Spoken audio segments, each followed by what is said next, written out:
ખાસ કરીને ઉમેદવારો ઉપર ફરિયાદ દાખલ થઈ છે. ક્યાં ઉમેદવાર પર?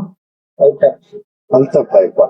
અલ્તાફભાઈનો ભૂતકાળ જુઓ તો એક પણ ગુનો નથી, એક પણ કેસ નથી. એને રક્તદાન કેમ્પો કર્યા છે, કોરોનાની અંદર લોકોને મદદ કરી છે, સમૂહ લગ્નો કર્યા છે.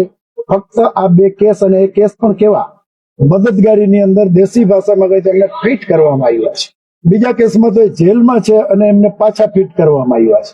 જે માણસે જિંદગીમાં કોઈને ટાપલી નથી મારી, જેના ઉપર જીવનની અંદર કોઈ ગુનો નથી, અને એને દુનિયા જો ક્રિમિનલ કહેતી હોય તો હું એમાં પડવા નથી માંગતો. હું કોઈ જજ નથી, જનતાની અદાલત નક્કી કરશે. પણ મને એટલી ખબર છે કે સજ્જન માણસ છે, સારો માણસ છે, અને આખી જિંદગી બીજાના દુઃખે દુઃખી થયેલો, જનતા માટે કામ કરેલો.